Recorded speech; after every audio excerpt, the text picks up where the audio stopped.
एका बाजूला आदिवासी विद्यार्थी आश्रमशाळेत शापाच्या डसल्यामुळं मृत्युमुखी पडत आहे, तर दुसऱ्या बाजूला सरकारच्या कालवलेल्या विषामुळं आदिवासी विद्यार्थ्यांना आंदोलनं करावी लागत आहे. शासनाची मूलभूत जबाबदारी असलेल्या आदिवासी शिक्षणाची आजची जी वाताहत आहे ती कुठं ना कुठं सरकारच्या उदासीन आणि व्यवस्थेप्रती अनास्था असल्यामुळंच आहे असे आपल्याला दिसून येईल. तत्पूर्वी मी आपल्याला काही व्हिडिओ दाखवतो जी आंदोलन सुरू आहेत. एक नागपुरातलं ATC कार्यालय आहे तिथं आणि महाराष्ट्रभर आदिवासी विद्यार्थ्यांचं केंद्र राहिलेलं ज्या हॉस्टेलचा मी माझे विद्यार्थी आहे आणि आम्ही आंदोलनाच्या माध्यमातूनच पुढं आलो आणि आज एका प्रतिष्ठित महाविद्यालयात प्राध्यापक आहेत. त्यामुळं जेव्हा आपण आदिवासी विद्यार्थ्यांच्या आंदोलनावर गोष्टी करतो तेव्हा आपण ह्या व्हिडिओच्या माध्यमातून जाणून घेऊयात की आदिवासी विद्यार्थ्यांच्या शिक्षणाची वाताहत सरकारकडून कशी चालू आहे आणि एकूणच आदिवासी विद्यार्थ्यांनी शिकू नये म्हणून धोरणाचं जो काही लकवा या सरकारला बसलेला आहे तो कशा पद्धतीनं आहे ते जाणून घेऊ. पाहिली तर आदिवासी विद्यार्थ्यांच्या शिक्षणाची आणि एकूणच संरक्षणाची जी जबाबदारी राज्य सरकारची आहे ती पार न पाडल्यामुळं आणि गावकुसाच्या बाहेर आपल्या पहाड पर्वताच्या बाहेर येऊन शिक्षणाचा जो मूलभूत अधिकार आहे, हक्क आहे, तो मागायला आलेल्या आदिवासी विद्यार्थ्यांना पुणे नागपूर सारख्या शहरात तुम्ही आता हॉस्टेलला प्रवेश घेऊ शकत नाही आणि प्रवेश नाकारला म्हणून तुम्ही कुठेही आंदोलन करू शकत नाही आणि एकूणच तुम्ही शिकूच शकत नाही अशा पद्धतीचा जो 5 ऑगस्ट 2026ला GR काढला त्याला महाराष्ट्रभरातील आदिवासी विद्यार्थी विरोध करत आहे. काय झालं, कोकराझ जनता पार्टीनं जंतर मंतर वर जे आंदोलन केलं आणि त्यानंतर जो संताप उसळला तो पाहता आदिवासी विकास विभागालाही कुणकुण लागले की आपली ही जी काही किडलेली व्यवस्था आहे त्याच्यावर आदिवासी विद्यार्थी प्रश्न उपस्थित करू शकतात म्हणून त्यांनी जो भारतीय राज्यघटनेनं आदिवासी विद्यार्थ्यांना आणि एकूणच नागरिकांना दिलेला अधिकार आहे शांततापूर्वक आंदोलन करण्याचा तोच दाबण्याचा प्रयत्न जो आहे तो आदिवासी विकास विभागाने आपल्या GRच्या माध्यमातून दाखवून दिला आणि सांगितलं की आदिवासी विद्यार्थ्यांनी कोणतेही आंदोलन करू नये किंवा उपोषणाला बसू नये. जी अशा पद्धतीची कुठलीही तरतूद जी आहे जी राज्यघटनेच्या विरोधात असताना ती आदिवासी विकास विभाग करू शकत नाही, तरी ती घोषणा जी आहे ती या ठिकाणी 5 ऑगस्टच्या GRच्या अनुषंगानं आली आणि त्यानंतर आदिवासी विद्यार्थ्यांचा उद्रेक जो आहे तो झालेला आपल्याला पाहायला मिळतोय. 5 ऑगस्टचा हा जो GR आहे तो फक्त आदिवासींच्या शिक्षणावर घाला नसून तो एक दूरगामी परिणाम करणारा आणि आदिवासी विद्यार्थ्यांच्या जीवनावर भाष्य करणारा एक महत्त्वाचा भाग आहे असं आपल्याला या ठिकाणी दिसून येईल. आणि हे सगळं होत असताना आपण पाहिलं पाहिजे की 5 ऑगस्टचा हा जो GR आहे त्याच्यातल्या ज्या काही तरतुदी आहेत त्या घटनेच्या विरोधातील तर आहेतच आहे, परंतु आदिवासी विद्यार्थ्यांनी शिकूच नये या सरंजामशाही आणि एकूणच तुघलकी कायदा ज्याला म्हणू शकतो अशा पद्धतीचा हा कायदा आपल्याला बनवलेला दिसून येईल.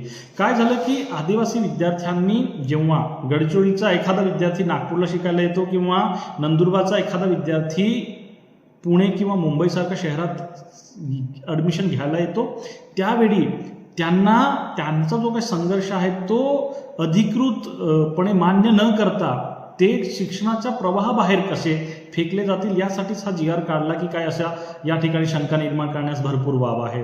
आता मी सांगतो की जे स्थानिक विद्यार्थी आहे त्यांना प्रोत्साहन देण्याच्या नावानं यांनी काय केलं की महाराष्ट्रभरातले जे विद्यार्थी आहेत ते आपल्या जिल्ह्याच्या आणि तालुक्याच्या बाहेर पडूच नये, म्हणजे एक तर आदिवासी भागात शैक्षणिक संस्था उभा राहायच्या नाही, चांगल्या शैक्षणिक संस्था ज्या आहेत त्या पुणे मुंबईला आणि नागपूरच्या शहरात आणायच्या आणि तिथं जर आदिवासी विद्यार्थी शिकायला गेला तर म्हणायचं की नाही तुम्हाला विभागीय स्तरावर ॲडमिशन दिला जाणार नाही कारण तुमचा कोटा नाही आहे. आणि आदिवासींचं जे काही पाणी आहे ते मात्र मुंबईला चालते.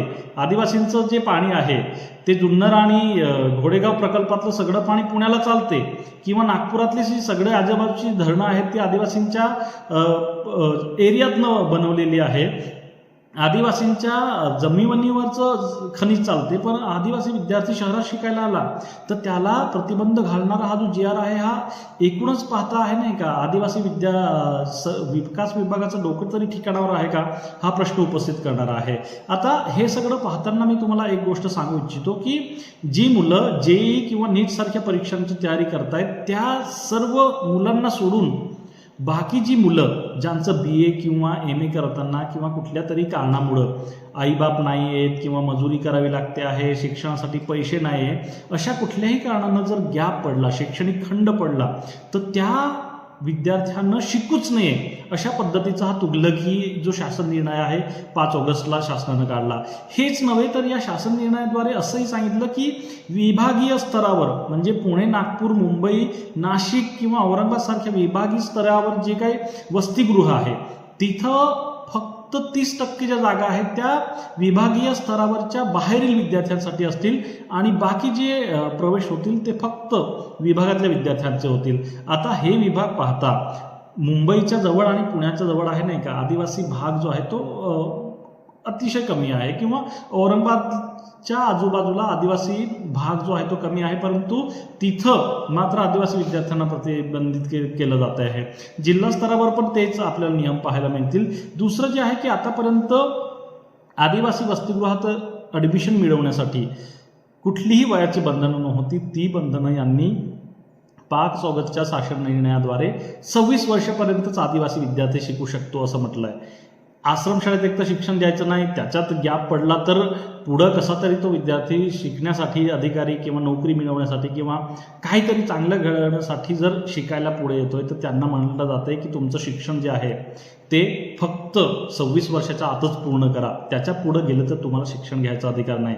एका बाजूला आपले सगळे मंत्री, खासदार, आमदारपासून तर पंतप्रधानापासून जे म्हातारे झालेले आहेत त्यांना सुद्धा युवा म्हटलं जातं आणि आदिवासी युवक जेव्हा शिक्षणाला बाहेर पडतो तेव्हा म्हटलं जातं की 26 वर्षाच्या वर तुम्ही शिकूच शकत नाही. परंतु ही किती तुघलकी निर्णय आहे हे तो बघू शकता. त्याच्यानंतर यांनी असं म्हटलं की तुम्ही एकच अभ्यासक्रमासाठी वसतिगृहात ॲडमिशन मिळवलं पाहिजे.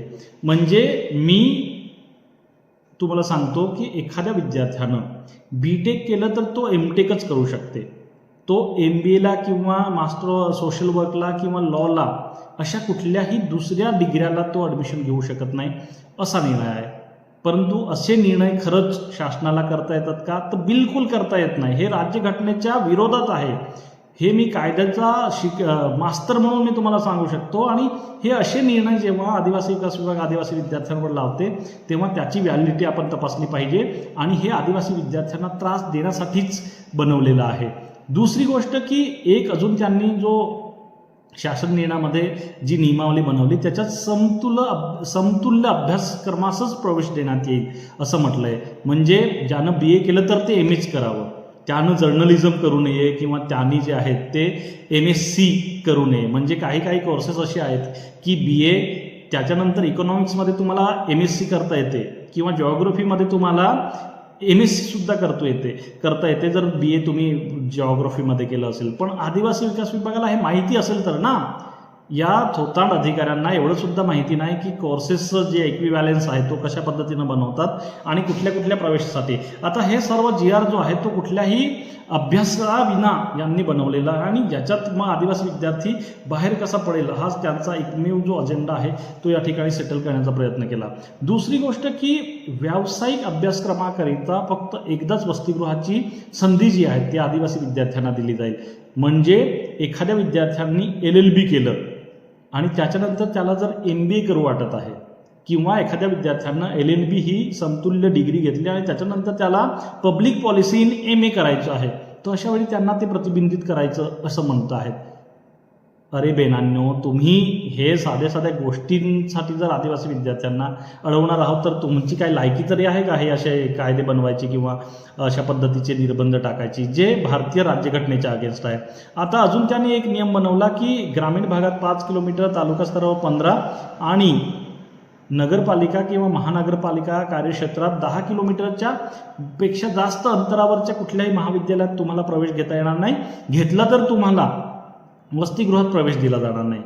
हे कॉलेज काय आदिवासी विकास विभागानं बनवलेलं नाही, हे कुठल्या तरी संस्था चालकानं किंवा कुठल्या तरी शासनाच्या मान्यताप्राप्त कॉलेजनं बनवलेले आहे. आता जिथं आदिवासी विद्यार्थी प्रवेश घेतो आहे तर त्याचं जवळपास जे हॉस्टेल आहे त्याच्यात ॲडमिशन द्यायचं सोडून आहे नाही का सरळ सरळ प्रतिबंध करायचा, म्हणजे विद्यार्थी शिकायला आलाच नाही पाहिजे म्हणून असे प्रतिबंधात्मक म्हणजे प्रोहिबिटरी नेचरच्या सगळ्या ऑर्डर यांनी या GRच्या माध्यमातून हे करायचं केलेलं आहे. दुसरं की यांनी फक्त नीट आणि JEE या अभ्यासक्रमासाठी 2 वर्षाचा शैक्षणिक खंड जो आहे यानी शैक्षणिक गॅप जो आहे तो या ठिकाणी हे केलेला आहे. परंतु तुम्हाला सांगतो क्लॅट ही परीक्षा त्याच लेवलची आहे जी लॉसाठी आहे नाही का, ऑल इंडियामध्ये जी काही नॅशनल लॉ इंटरेस्ट असते त्यासाठी जर तुम्ही पाहिलं तर त्यासाठी ही काही जी महाराष्ट्रभरातली नव्हे तर देशभरातली मुलं शैक्षणिक गॅप घेत असतात. तर असे भरपूर कोर्सेस आहेत ज्यासाठी आहे नाही का मुलं 2-2, 3-3 वर्ष अभ्यास करून सुद्धा नंबर लागत नाही. आणि नीट किंवा IITच्या ॲडमिशनसाठी जर असे कुठलेही प्रतिबंध नाही तर तुम्ही कोण लावणार या अभ्यासक्रमांना आहे नाही का, शैक्षणिक गॅप आहे म्हणून 2 वर्षाच्या वर तयारी करू शकत नाही वगैरे. तर हे सगळे जे आहे ते अनकॉन्स्टिट्युशनल ऑर्डर्स जे आहेत ते GRच्या नावानं यांनी पास केले आणि आदिवासी विद्यार्थ्यांना याच्यावर जेव्हा आदिवासी विद्यार्थ्यांनी याला CJP जसा विरोध करते तसा विरोध केला तेव्हा यांनी काही बदल केले. जसं की 26 वर्षाची अट आहे ती 13 ऑगस्टला त्यांनी सुधारित जो GR काढला त्याच्यात त्यांनी ती 30 वर्षापर्यंत केली. परंतु मला MA आणि MEd वगैरे केल्यानंतर जर मला PhD करायची आहे पुण्यातल्या पुणे विद्यापीठात किंवा मुंबईच्या मुंबई विद्यापीठात किंवा नागपुराच्या नागपूर विद्यापीठात तर काय त्याची जर वयोमर्यादा जर 30 ओलांडली तर मी काय PhD करू शकत नाही का? तर UGCचा असा कुठलाही नियम नाही. मग हे नियम तुम्ही लावणारे कोण? दुसरं की तुम्हाला सांगतो आदिवासी विद्यार्थ्यांनी आधी जेव्हा हॉस्टेलमध्ये बघा 2011-11-11चा जो GR आहे ना तो सांगतो की एका विद्यार्थ्याला दिवसात 250 ml जे दूध आहे ते आणि 2 उकडलेली अंडी देण्यात यावी. याच्यात त्यांनी काय केलं की 5 ऑगस्टच्या शासन निर्णयाप्रमाणे की त्यांनी दररोज आहे ना फक्त 100 ग्रॅम जो आहे तो नाश्ता देण्यात यावा आणि 200 लिटर 200 आहे नाही का ml दूधच आहे ते आहे. तर 250च्या जागी फक्त आता पोरं कमी दूध प्यायला लागली असा त्याचा अर्थ आहे का? किंवा जे 2 अंडी पोरं खात होते ते आता फक्त 1च अंड दिलं जाणार. हा कुठला बदल आहे हे काय मला कळण्याचा पलीकडचा आहे. म्हणजे तुम्ही आदिवासी विद्यार्थी वसतिगृहात राहून जे 1 अंड किंवा 2 अंड खाते त्याच्यावर सुद्धा तुम्ही प्रतिबंध लावतायत आणि आमच्या विभागाचे एवढे पैसे खाऊन गेले कोणी विचारलं का तुम्हाला? मग हे असं 1 अंड जास्त दिल्यामुळं तुमचं एवढं पोटात दुखण्याचं कारण काय? तर हे पहा. दुसरं अजून एक सांगतो तुम्हाला की मटन चिकन जे आहे जे शाकाहारी जे जेवण आहे ते आठवड्यातनं 2दा द्यायचं होतं. तर त्यांनी ते कमी करून फक्त आठवड्यातनं 1दा देण्याची ऑर्डर आहे नाही का या GRच्या माध्यमातून केली. ते एकदाच द्यायचं नाही. तर याच्यात आहे नाही का त्यांनी पॅटर्न पण बदल केला. आधी जे 500 ग्रॅम चिकन द्यायचं होतं एका विद्यार्थ्यामागे ते याने फक्त 250 ग्रॅम 200 ग्रॅम मटन केलं आणि ते पण आहे नाही का आदिवासी विद्यार्थ्यांना आठवड्यातनं एकदाच देण्यात यावं. म्हणजे आधी 2दा होतं आणि 500 ग्रॅम होतं. आता ते काय केलं आता फक्त ते 200 ग्रॅम आणि आठवड्यातनं एकदा जे आठवड्यातनं 2दा होतं ते. आणि 13 ऑगस्टच्या शासन निर्णयात जो सुधारित आला त्याच्यात पण याच्यात बदल नाही. आता गणवेश जो आहे तो 2011 साली 2 ड्रेस कोड जे आहे 2 ड्रेसची जोड जी आहे ती 500-500 प्रमाणे 1000 रुपये जे आहेत ते आदिवासी विद्यार्थ्यांना दिले होते. आता यांनी 5 ऑगस्टचा जो GR काढला आहे तो GR याच्यात त्यांनी काय केलं की आता जे 2 ड्रेस दिले जात होते ते द्यायचे नाही. त्यांना काय करायचं फक्त एकच ड्रेस द्यायचा आणि तो कितीचा 500चा. म्हणजे ह्यांचं म्हणणं आहे की 2011 नंतर 2026 पर्यंत साधारणतः 15 वर्षाच्या कालावधीत महागाई वाढ झालेलीच नाही आहे. म्हणजे आता तर 500ची अंडरविअर सुद्धा मिळत नाही आणि या अधिकाऱ्यांना जे कुठंतरी मोठ्या मोठ्या हॉटेलमध्ये बसून ह्या पॉलिसी डिसाईड करतात त्यांना माहिती आहे का की 500 रुपयात काय मिळते म्हणून? 500 रुपयात एक वेळेचं जेवण चांगलं जेवण होत नाही आणि तुम्ही आदिवासी मुलांना गणवेश जो आहे जो वर्षभर पुरतो त्याला फक्त 500 रुपये देऊन राहिले. लाजतं वाटत नाही तुम्हाला? आणि हे सगळं होत असताना आदिवासी मुलं कुठंतरी आपल्या कलागुण कौशल्यांना व्याप देतील म्हणून वसतिगृहासाठी 25,000चा निधी सांस्कृतिक कार्यक्रमासाठी म्हणजे कल्चरल गॅदरिंगसाठी दिला होता जो होता 25,000.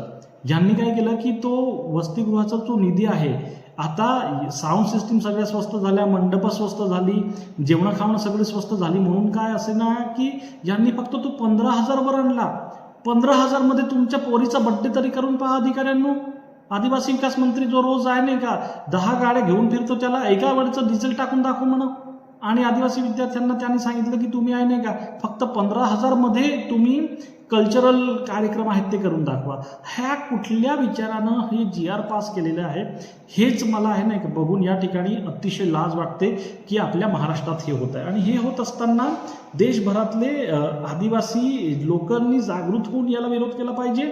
तर आपला कोणीही आमदार खासदार यावर बोलायला तयार नाही. अरे सरकारच्या तडीत जर उचलायचं असतील, सरकारची जर एवढी तुम्हाला हेच करायचे असेल तर कशाला तुम्ही मग आदिवासींचे लोकप्रतिनिधी झाले. आदिवासी विद्यार्थ्यांच्या शिक्षणासाठी एवढी मोठी पॉलिसी बनत असताना शासनानं तुम्हाला नाही विचारावं. आणि नाही विचारलं तर तुम्ही परस्पर GR कसा पास केला तुम्हाला नाही सांगता येत का बेन्यांनो. मग तुम्ही आमदार खासदार कुठले. आणि हे होत असताना आदिवासी विद्यार्थी आंदोलन करतोय म्हणून त्यालाच तुम्ही दोष देणार. तर मग लोक चंद्रावर चालली आणि तुम्ही म्हणताय की पुण्या मुंबईत येऊन तुम्ही ॲडमिशन घ्यायचं नाही, नागपुरात शिकायला यायचं नाही. मग काय आदिवासी विद्यार्थ्यांनी काय फक्त आपल्या जमिनी ज्या आहेत त्या सरकारला फक्त खाणी काढण्यासाठी द्यायच्या का.